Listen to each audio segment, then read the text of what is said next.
wa sadaqa rasuluhul karim wa nahnu ala dhalika minasyahidin. Saudaraku sidang jamaah Jumat yang dirahmati oleh Allah, kembali di hari ini masih berada di bulan Sya'ban.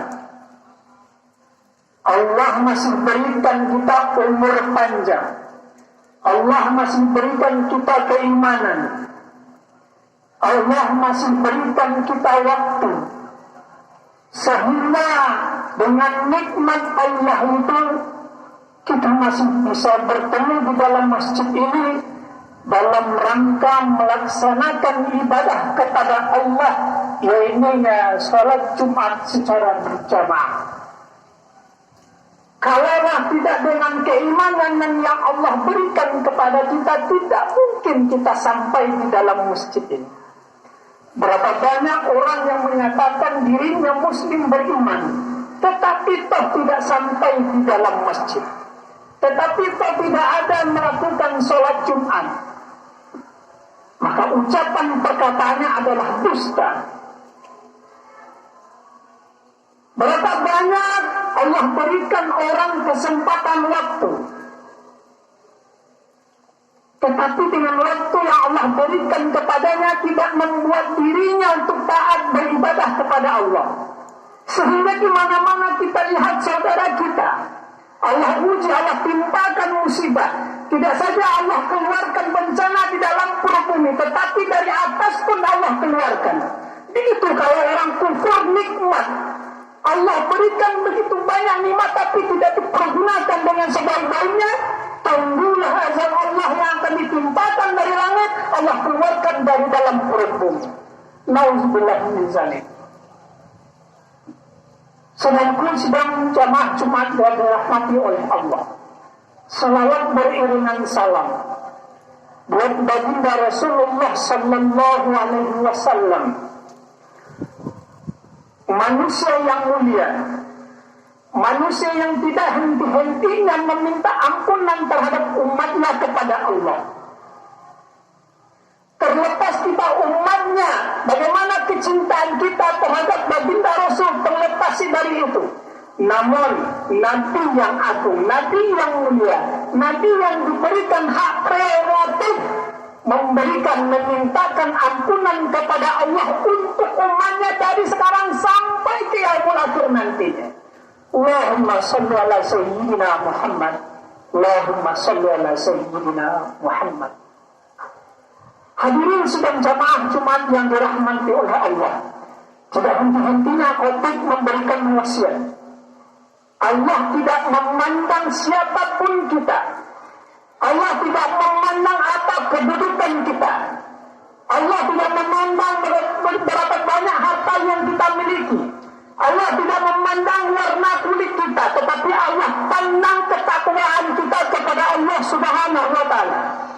Kalaulah kedudukan yang Allah perhitungkan bagi kita, maka Fir'aun Namrudlah orang yang termulia di sisi Allah Subhanahu wa Ta'ala.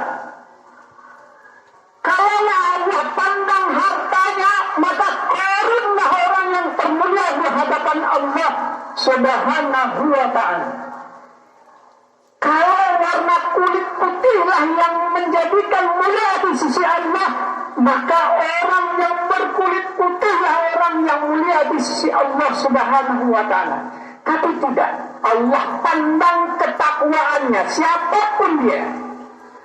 Maka dari itu mari kita tingkatkan ketakwaan kita kepada Allah dengan mengerjakan seluruh apa yang sudah diperintahkan oleh Allah dan meninggalkan apa yang tidak diperintah dan disuruh oleh Allah Subhanahu wa Ta'ala.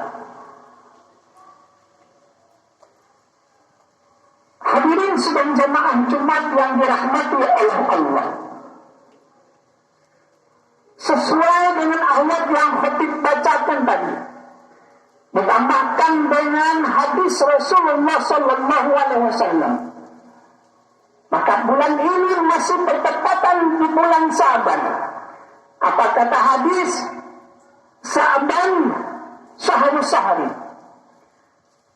Sya'ban adalah bulanku, berkata, kenapa saat mulanya Rasulullah Sallallahu Alaihi Wasallam di dalam surat Al-Ahzab ayat yang ke-56 Allah nyatakan, Allah dan para malaikatnya bersalawat kepada Nabi bertepatan turunnya ayat itu di akhirnya bulan Sa'ban. Maka termulialah baginda Rasulullah Sallallahu Alaihi Wasallam, Allah muliakan. Maka kalau kita tarik kepada diri kita sebagai umatnya, apa yang sudah kita berikan kepada baginda Rasulullah Sallallahu Alaihi Wasallam? Dia jemput amanah sholat, tidak mampu, wahai Allah, umatku melaksanakan sholat 50 kali sehari semalam. Dia mintakan keringanan, dia mintakan keringanan sehingga kini akhirnya kita melaksanakan sholat 5 kali dalam sehari semalam. Itu pun tidak kita kerjakan dengan sebenar-benarnya. Apalagi bentuk kecintaan kita kepada Nabi yang lainnya. Sudahlah sholat tidak kita lakukan.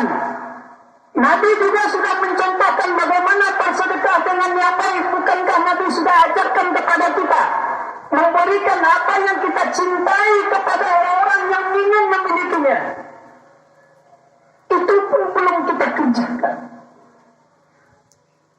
Nabi sangat mencintai orang-orang yang menyantuni, mengasihi anak yatim. Apakah itu sudah kita lakukan?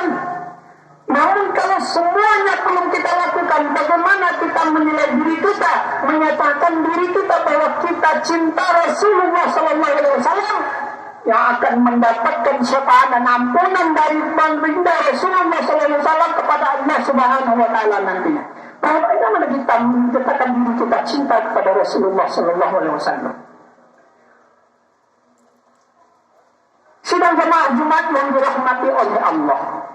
Salah satu contoh, mungkin masih ingat di kepala kita, masih ingat di diri kita, terjadinya di negeri luar sana, tepatnya di negeri Punjabi.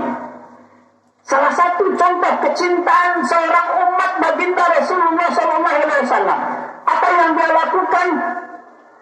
Namanya Muhammad Mumtaz Hussein. Mungkin kita masih ingat, para jemaah ingat semua.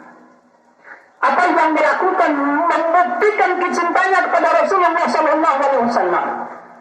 Muhammad Mumtaz Hussein adalah seorang ajudannya seorang gubernur hakim.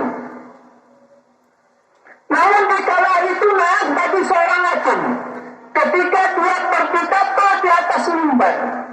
Apa yang dia katakan? Menolak undang-undang siapa yang telah menghina Rasulullah SAW dihukum. Maka ditolak undang-undang itu sambil menghina Rasulullah SAW. Lantas Muhammad Mumtaz Hussein apa dia lakukan? Dia potong senjatanya, dia tembak sendiri pimpinannya. Itu bukti kecintaannya kepada Rasulullah SAW. Maka hasil dari apa yang sudah dilakukan oleh pengawalnya ini, dia dipenjara. Tapi Allah membuktikan bahwa sesuatu yang kita lakukan, kebaikan yang kita lakukan, apalagi kecintaan kita kepada Rasulullah SAW, selama di penjara dan ditemui oleh Rasulullah SAW, sampai ke tiang gantungan matinya dalam keadaan tersenyum. Orang-orang yang mengurusnya eksekusinya bertanya, kenapa engkau tetap tersenyum padahal engkau akan digantung mati? Aku tidak akan tersenyum kecuali tadi malam. Setiap malam mimpiku di dalam penjara ditemui oleh Rasulullah SAW. Nyawaku ada 1, 10 nyawa pun dikasih, tetap aku akan cinta Rasulullah SAW. Apapun yang terjadi, ini membuktikan bahwa dia sebagai umat baginda Rasulullah SAW tidak mau agamanya dicaci maki, tidak mau baginda Rasulullah SAW. Maka dia buktikan kecintaannya. Kita tidak betul sampai sejauh itu. Tapi bagaimana kita mengimani, bagaimana kita mengerjakan apa yang sudah diajarkan Rasulullah SAW. Kita lakukan sebaik-sebaiknya. Itu adalah juga bentuk kecintaan kita kepada Rasulullah SAW. Jangankan yang susah. Dia aja maulid pun tak datang. Dia aja Isra Mi'raj bawa habis yang diminta untuk menolaknya. Maka tidak cukup bagi kita untuk mendapatkan syafaat baginda Rasulullah Sallallahu Alaihi Wasallam. Maka dari itu, Jikalau kita menyatakan diri kita adalah umat Rasulullah, berikan yang terbaik kepada Rasulullah. Sehingga nanti Nabi akan merangkul kita, wahai umatku, dosamu begitu banyak. Wahai umatku, wahai fulan, dosamu begitu banyak. Tetapi dengan sedikit kebaikan kecintaannya kepadaku, aku akan minta ampunan kepada Allah sehingga engkau akan masuk surga nantinya. Begitu cintanya Rasulullah walaupun sudah tiada, tidak ada di hadapan kita. Tapi bagaimana untuk membalas cintanya Rasul? Mari kita kerjakan, kita laksanakan, kita lakukan apa yang sudah diajarkan Nabi yang baik-baik, dan kita tinggalkan apa yang tidak pernah diajarkan Nabi, segala yang buruk-buruk yang tidak pernah diajarkan oleh baginda Rasulullah sallallahu alaihi wasallam. Fatabiru ya ulil absar la'allakum turhamun.